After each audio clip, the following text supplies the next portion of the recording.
Oke, di video ini gue pengen menghayal karena gue nemu video keren. Biasalah, video dari Veritasium. Jadi hari ini Veritasium, bukan hari ini, tanggal 12 Agustus kemarin berarti Veritasium mengupload sebuah video yang membuat gue menghayal masa depan Indonesia. Judul videonya atau inti dari videonya adalah bikin roket dengan 3D printing. Nah, di video itu secara singkat ya, di video itu dijabarkan bahwa sekarang NASA mungkin ya, gue lupa siapa tuh yang bikin. Oh enggak, ada nama ininya, nama perusahaannya namanya Relativity. Relativity itu sebuah perusahaan, sepertinya sebuah perusahaan roket. Dia ngembangin cara bikin roket menggunakan 3D printing. Dia bikin satu roket full itu selama 162 hari, hampir setengah tahun, 6 bulan berarti ya. Kemudian ya 165 hari, dan itu kalau secara tradisional mungkin sampai beberapa tahun. Ini kita cuma setengah tahun. Terus dia bukan kita. Terus dia bilang kalau nggak salah cost-nya. Jadi gini, dulu sebenarnya 3D printing udah digunakan untuk membuat komponen-komponen kecil dari roket. Yang secara tradisional itu harus dibuat sebanyak 1000 parts. Jadi secara tradisional kalau kita mau bikin komponen itu, kita harus bikin sebanyak kurang lebih 1000 parts. Nah, dengan 3D printing ini kita bikin cuma satu parts. Jadi 1000 part ini jadi satu part. Oke. Cost-nya turun mungkin 7-10 kali lipat. Dan waktunya juga turun juga dari beberapa bulan jadi cuma beberapa minggu kalau nggak salah. Kemudian di video itu juga dia bilang bahwa 3D printing bisa membuat komponen roket yang tidak praktikal dibuat oleh manusia atau tidak praktikal dibuat oleh teknologi tradisional. Teknologi tradisional tuh nggak hanya manusia tapi robot juga. Cuma robot yang bikin komponennya masing-masing kayak gitu. Jadi udah otomatis juga, cuma dia bikin komponennya masing-masing. Nah, kalau 3D printing dia bikin satu komponen full, langsung 3D printing aja, di print gitu. Nggak usah di assemble pasang gitu.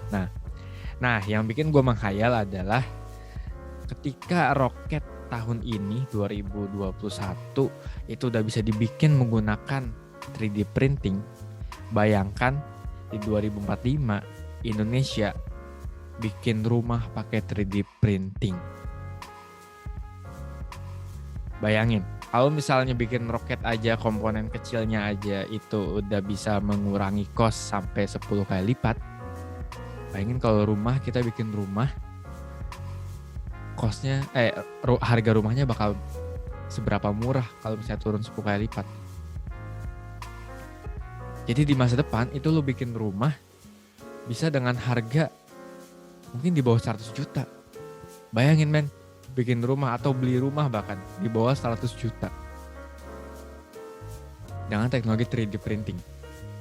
Karena pas gue cari-cari harga di internet, harga bikin rumah itu kan biasanya ada harga tanah sama harga apa sebutannya, harga borongan kali ya, pokoknya harga tukangnya dan lain sebagainya. Nah, mungkin ketika 2045 itu lu bikin rumah atau lu beli rumah itu cuma bayar harga tanahnya. Gua nggak terlalu paham banget tentang properti, tapi bayangin kalau lu cuma beli tanahnya doang, cuma lu beli tanahnya doang, komponen rumahnya udah di 3D printing dan harganya turun 10 kali lipat. Gila, bayangin. Berarti kalau dari 1 miliar, misalnya rumah 1 miliar, lu tau kan seberapa bagusnya rumah 1 miliar, turun 10 kali lipat jadi 100 juta. Gila men. Lu ngebayangin gak sih rumah mewah cuma 100 juta? Gila, gila sih. Dan gue yakin itu akan terjadi. Walaupun belum tahu di Indonesia kapan. Gue harap sih 2045 itu Indonesia udah menerapkan itu semua, udah menggunakan 3D printing untuk bangun rumah, udah menerapkan AI untuk bisnis, untuk education, untuk health dan sebagainya. Berarti kalau dari sekarang tuh sekitar 44 tahun lagi kita beli rumah mewah 1 miliar cuma 1 juta. Beli rumah 1 juta cuma 10 juta. Atau ya kalau andaikan tanah di Jakarta 1 meter persegi 2 juta, dikali lu mau misalnya 220 meter persegi, berarti 2 juta kali 20 berapa? 40 juta. Ya udah minimal 40 juta lah. Lu beli rumah 40 juta. Gila, lu bisa, wah, kurang murah apa rumah masa depan? Dengan bantuan teknologi 3D printing. Gue yakin 3D printing ini bakal masif. Mungkin sekarang bahan-bahan yang digunakan masih belum kebayang apa sih bahan untuk bikin rumah secara 3D printing yang kuat, yang awet. Tapi kelak gue yakin rumah kita ini nanti dibangun dengan menggunakan teknologi 3D printing. Bayangin, gue ngeliat video itu ya, roket pakai 3D printing, itu rasanya kayak anjir, udah sampai roket lo yang mungkin bawa astronot ya, mungkin 1 atau 2 orang, dan berat dan ke angkasa, terbang ke angkasa sampai keluar bumi, itu udah bisa dibikin pakai 3D printing. Nah, bayangin cuma rumah, lu berdiri di bumi, berdiri di atas tanah, nggak ngebawa orang, itu nggak kompleks, nggak apa lagi. Dan oh iya, Cina kalau nggak salah, gue nggak tahu ya, Cina bener apa enggak beritanya, Cina tuh bikin rumah sakit untuk penanganan COVID. Rumah sakit berapa puluh lantai, mungkin 62 lantai, pakai 3D printing cuma 2 bulan. Bayangin men, cuma 2 bulan. Rumah sakit 62 lantai, cuma 2 bulan. Rumah cuma 2 lantai, paling tinggi berapa sih rumah? 4 lantai kali. 4 lantai juga gue belum pernah lihat di Jakarta. Paling gedung ya, kalau rumah untuk tinggal. Paling tinggi mungkin 3-4 lantai. Dibangun berapa hari coba? Atau berapa menit? Anggaplah ya 62 hari 6 bulan, 2 bulan, berarti 2 bulan 60 hari. Berarti 1 lantai 1 hari. Ya 1 lantai 1 hari, berarti kalau rumah lu 2 lantai 2 hari. 2 hari kelar. Lu bayangin biaya yang udah dihemat berapa puluh kali lipat tuh biaya tukang mungkin kita udah shifting kayaknya. Kalau kita pakai 3D printing berarti tukang nih harus diarahkan ke kerjaan yang lain. Nggak ada tukang, kemudian apa lagi ya? Nggak ada transportasi, mungkin ada transportasi untuk mesin 3D printingnya. Udah itu kayaknya gue bayang itu doang.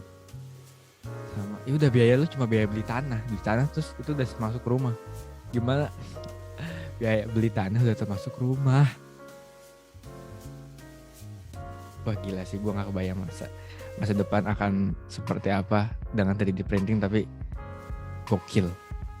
Kalau emang 3D printing ini diaplikasikan di rumah, gokil. Ini bakal jadi disruptif yang sungguh-sungguh besar di bidang properti. Gokil.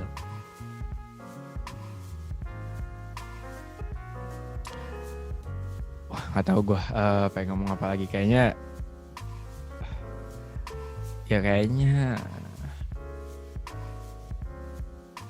3D printing. Udah sih. Itu menghayal gue, tapi kayaknya bakal terjadi 44 tahun lagi. Jadi kaum milenial yang sekarang digembor-gemborkan untuk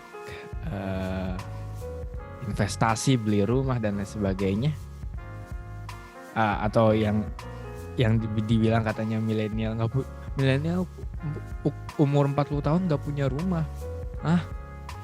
Gimana sih katanya milenial gitu.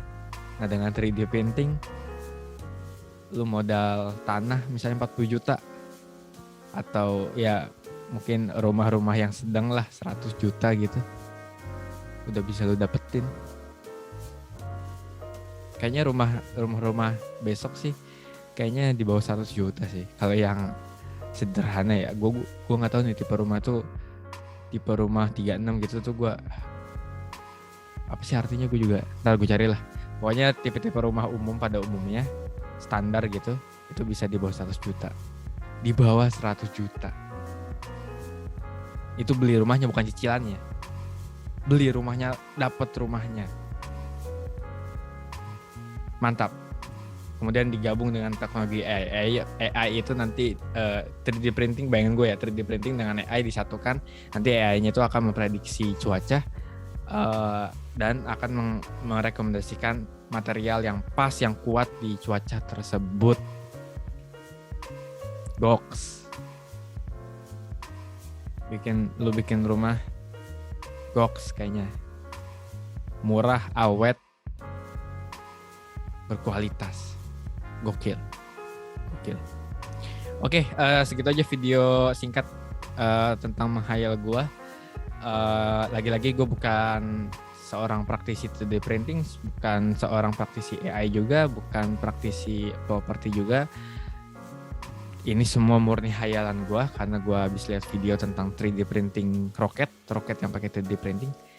Dan ya semoga itu bisa membuka mata lo bahwa teknologi masa depan ini sangat-sangat mungkin akan terjadi di masa depan, khususnya di Indonesia. Dan